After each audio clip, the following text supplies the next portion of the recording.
नमस्कार.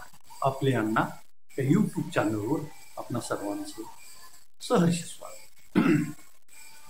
आज महाराष्ट्र विधान परिषदेत भाजपचे प्रसाद लाड आणि विधान परिषदेचे विरोधी पक्षनेते अंबादास दानवे यांच्यात अगदी हमरातुमरी आणि असंसदीय शब्दाचा वापर दोघांनी एकमेकावर केल्याचं आज पाहायला मिळालं.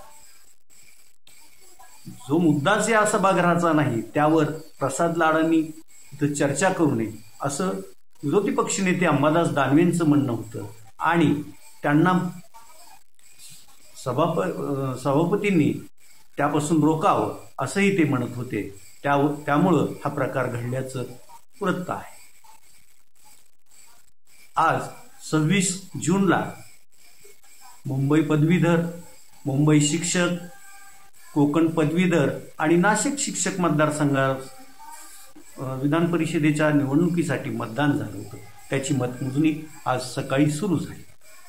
मुंबई पदवीधर मतदारसंघात जो निवडून येण्यासाठीचा कोटा आहे तो दुसऱ्या फेरीतच अनिल परब यांनी जवळपास गाठला असून त्यांचा विजय आता निश्चित मानला जात आहे.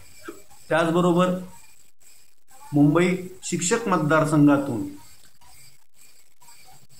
शिवसेना उद्धव बाळासाहेब ठाकरे गटाचेच अभ्यंकर ही आघाडीवर असून तेही विजयी होतील असं एकंदरीत मतमोजणीचा कलावून दिसतं.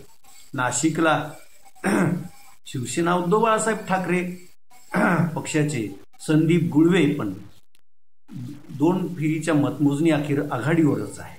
तर इकडे कोकण पदवीधरमध्ये 2 वेळा या मतदारसंघातून विजयी झालेले निरंजन डावखरे हे आघाडीवर आहे. आज धाराशिव लोकसभा मतदारसंघाचे खासदार ओमप्रकाश राजेनिंबाळकर यांनी केंद्रीय कृषी मंत्री शिवराजसिंह चौहान यांची भेट घेतली आणि त्यांची भेट घेऊन त्यांनी 24 एप्रिल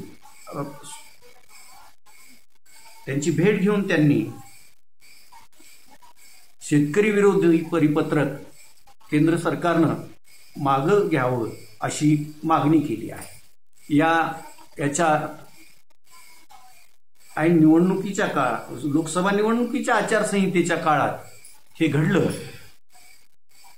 हे परिपत्रक निघालं होतं आणि ते जिल्ह्यातील शेतकऱ्यांसाठी पीक विमा न मिळू देणारं असं आहे आणि यामुळं जवळपास जिल्ह्यातील 6 लाख शेतकऱ्यांचा पीक विमा अडकून पडलेला आहे. आता यावर केंद्र सरकार काय भूमिका घेतं याकडे आपलं लक्ष असेलच. याबाबत आपण संसदेत पण प्रश्न मांडणार असल्याचं खासदार ओमप्रकाश राजेनिंबाळकर यांनी माहिती दिली आहे. इकडं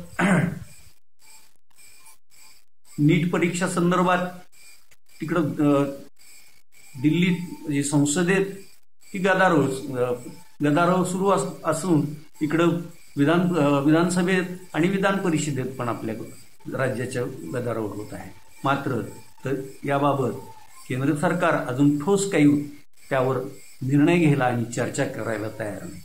नीटच्या घोटाळ्याचे धागेदोरे पार महाराष्ट्रात आणि त्यात मराठवाड्यात व लातूर जिल्ह्यापर्यंत पोहोचलेले आहेत. लातूर येथील शिवाजीनगर पोलीस स्टेशनमध्ये या प्रकरणी 4 जणांविरोधात गुन्हा दाखल झाला होता.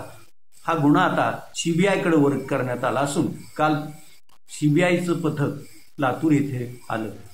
त्या पथकानं जिल्हा पोलीस अधीक्षक यांची भेट घेतली. त्यानंतर आज त्यांनी न्यायालयात त्या अटकेत असलेल्या आरोपींचा ताबा आम्हाला द्या असा अर्ज केला असून त्यांचा अर्ज मंजूर होईल असंच एकंदरीत दिसतं. ह्याच्यात एक संभ्रमाचा जो एक हे आहे की जो इराणना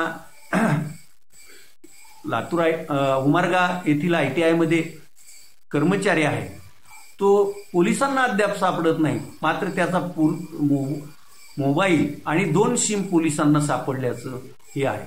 मग इराणनाच मुनकुलवारचं हे मोबाईल कुठं सापडले, सिम कुठं सापडलं याबाबत पोलिसांनी अजून काही जाहीर केलेलं नाही. त्यामुळं लोकात याबद्दल उलटसुलट चर्चा सुरू आहे। इकडं लोकसभा निवडणुकीत तोंड पोळल्यामुळं आता महायुती पुढील येत्या 12 जुलैला होणाऱ्या विधान परिषद निवडणूक आणि विधानसभेच्या निवडणुकीसाठी ताक फुंकून पिण्याचा त्याच्यात आहे। आणि त्या दृष्टीनंच आज जे महायुतीचा मुख्य पक्ष असलेल्या भाजपनं ज्या 12 जुलैला होणाऱ्या विधान परिषदेच्या निवडणुकीसाठी 5 उमेदवारांची नावं जाहीर केली आहेत। त्यात बीड मतदारसंघातून लोकसभेला पराभूत झालेल्या पंकजा मुंडे, सदाभाऊ खोत, पुणे शहराचे भाजप शहराध्यक्ष माजी आमदार योगेश टिळेकर,